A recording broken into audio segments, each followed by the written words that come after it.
Bien, ¿cómo están, estimados estudiantes? Tengan ustedes el saludo de su profesor Luis Basauri Castillo. Y en esta oportunidad vamos a llegar a ustedes un tema muy importante dentro de la historia universal y que también forma parte de nuestra historia en cuanto a las rebeliones por la independencia. Vamos entonces a empezar con el tema del liberalismo y las revoluciones del siglo XIX.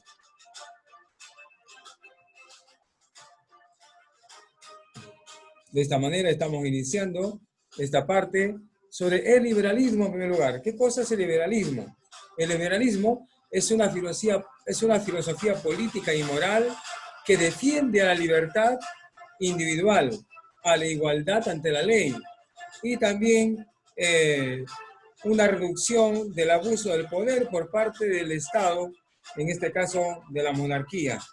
El liberalismo también lucha por una estabilidad de la democracia eh, en contra del despotismo. Hubieron muchos reyes déspotas. ¿Qué significa déspotas? Que marginan al pueblo, no les importa al pueblo, que ellos imponen su ley y el pueblo debe acatar sin importarle, sin murmurar, sin pedir nada. Entonces, el liberalismo surge y surge con el padre del liberalismo clásico. Al padre del liberalismo es John Locke, este inglés que también fue filósofo, político, médico, John Locke. Él se le reconoce como el padre del liberalismo clásico y él fue quien indujo a la población a través de, digamos, de su punto de vista, que buscaba el bienestar, ¿no?, entre las personas. Entonces, el liberalismo surgió ante la lucha de los grandes monarcas, de los grandes reyes. Veamos el siguiente. El liberalismo es un sistema parlamentario, se rige por una constitución a través de la división de poderes, donde se reconocen tus derechos individuales, tu derecho más importante, como el derecho a la vida, el derecho a la expresión, ¿no?, a la democracia en sí. El liberalismo trasciende también una sociedad de clases que busca la igualdad ante la ley. John Locke, quien introdujo el liberalismo en Europa, estuvo basado en la propiedad privada, en la libertad económica y también regido por la ley de la oferta y la demanda. Esto dentro del liberalismo económico. En la sociedad de clases corresponde al liberalismo social y el sistema parlamentario al liberalismo político. Entonces, esto era lo que se quería, buscar una libertad, buscar un trato más humano en Europa en las personas. Pero ¿qué pasó después? Surge el Congreso de Viena. El Congreso de Viena estaba en contra de, digamos, este tipo de libertades. La monarquía era una monarquía absolutista, donde el rey eh, gobernaba a sus anchas y dominaba al pueblo. Entonces, el Congreso de Viena, que se dio entre 1814 y 1815, fue dirigida por el canciller austriaco de apellida Metternich, a quien vemos acá en esta imagen. Metternich fue quien encabezó el Congreso de Viena porque su sede fue en Austria, ¿no? Y en Austria se reúnen países como Gran Bretaña, Rusia, Prusia y Austria, y más adelante se une Francia. ¿Cuáles fueron los principios políticos de este Congreso en Viena? Es que no aceptaban el liberalismo y que debían volver al absolutismo, ¿no? Entonces, ese era el objetivo principal, restaurar las monarquías tradicionales, es decir, las monarquías antiguas, ¿no? Y dominar a la población. Eso era lo que querían. Entonces, para eso se reunieron, para que el absolutismo, el poder del rey, recaiga solamente en el rey y no en el pueblo. Para eso se reunieron en Viena, ¿no? Y luego, ¿qué pasó? Surge la Santa Alianza. La Santa Alianza fue reunida por el zar de Rusia, Alejandro I, ¿no? Y también estaba formado por Austria, Rusia y Prusia. Entonces, acá se produjo una triple alianza, mientras que en el Congreso de Viena hubo una cuádruple alianza. Estaba conformado, pues el objetivo era el mantener el absolutismo, o sea, mantener el poder contra los demás, ¿no?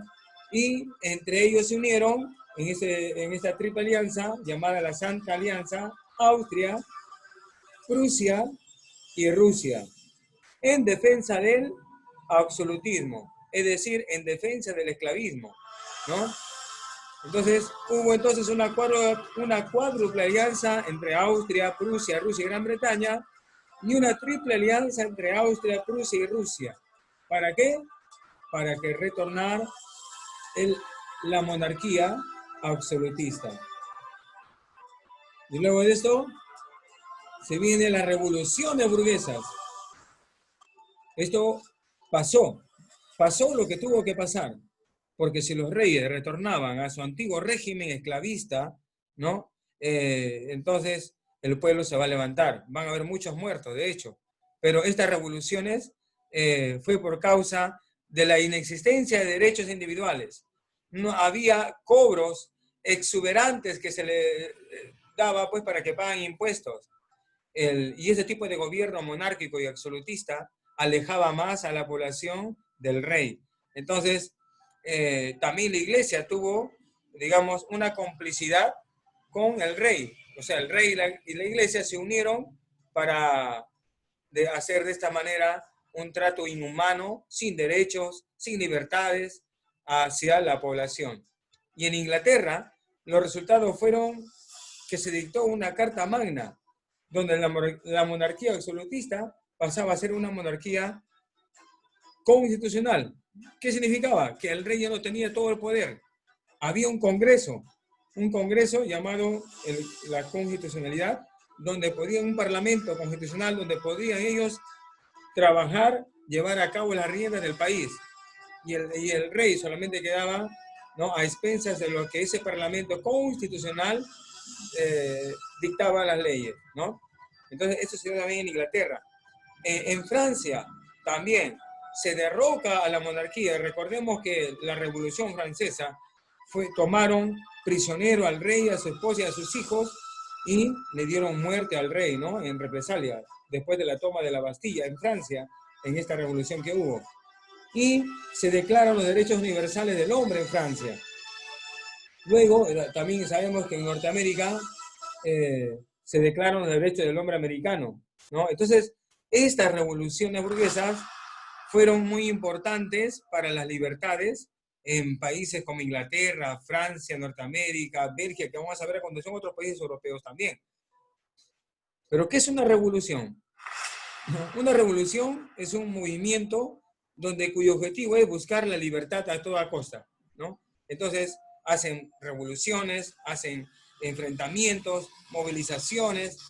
Entonces, predominan más que todo las ideas nacionalistas. Y durante ese tiempo, miren, 1820, ¿qué pasaba en 1820? En Perú ya estábamos en toda también etapa de la emancipación. Y en 1821 se proclama en el país nuestra independencia. ¿Pero a raíz de qué? A la raíz de revoluciones. Tanto los indígenas, tanto los criollos, los mestizos de esa época del Perú se levantaron para obtener su libertad. Y lo consiguieron en 1821. Por eso acá dice que se independizan las colonias españolas en América. Y una de ellas era el Perú. Claro, también está Argentina, también está Chile, ¿no? Entonces, a partir de 1820 se fueron dando estas revoluciones.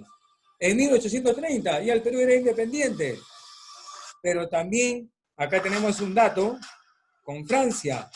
El rey Carlos X es obligado a abdicar. ¿Qué significa abdicar?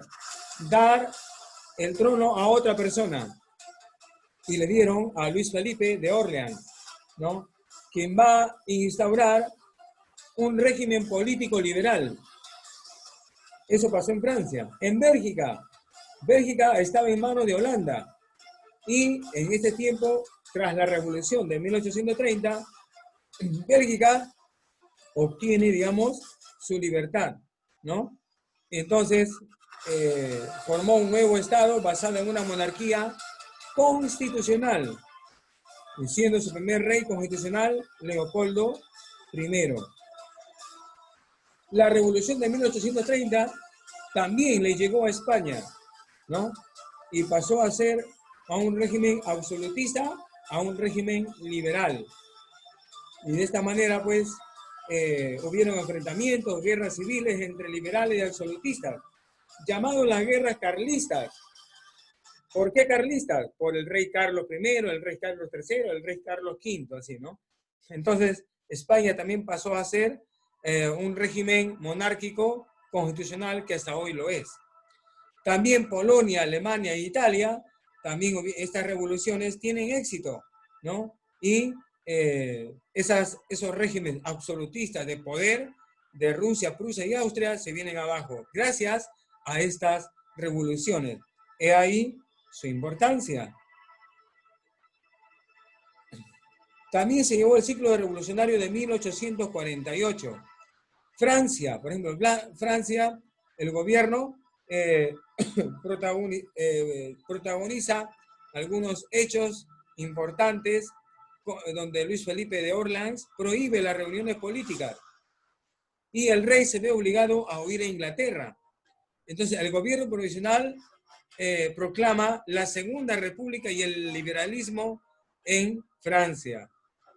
Los partidos están compuestos por republicanos, moderados la mayoría, ¿no? Y entonces habían también ya demócratas, habían socialistas, donde también tratan de rebelarse en 1848, donde Luis León Bonaparte se convierte en presidente y también en un dictador tras un golpe de Estado en 1852, 4 años después de esta revolución.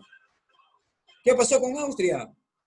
Bueno, estos movimientos revolucionarios significan la caída de Metternich y Fernando I de Austria y se produce la coronación de Francisco José I, quien va a sofocar rebeliones nacionalistas. Austria, entonces, poco a poco va asentándose también sus ideas constitucionalistas. En Italia se producen movimientos liberalistas y Mazzini expulsa al Papa de Roma y crea una nueva república. Bueno, entonces aquí, en Italia, solo queda un régimen constitucional después de esta revolución. Y en Alemania, también, los obreros de Frankfurt, de Colonia y Berlín, se levantan, hacen una revolución y los liberales convocan a una asamblea donde por sufragio universal crean una constitución para toda Alemania. Entonces, poco a poco, en Europa, las ideas constitucionalistas fueron tomando su rumbo y enmarcándose de esta manera. Bien, es así como hemos visto en detalles precisos los enfrentamientos entre los reyes y la población, enfrentamientos entre liberalistas y absolutistas, donde ¿quién predomina ante todo esto? Las ideas liberalistas. Y así terminamos en esta parte, esperando vernos en la plataforma Zoom para continuar con este tema muy, muy relevante. Y bueno, pues damos gracias a Dios, pedimos que ustedes se encuentren bien en casa, cuídense y que Dios me los bendiga grandemente. Gracias por todos, a cuidarse y estar en casa portándose de lo mejor y que Dios me los bendiga a todos. Muchísimas gracias.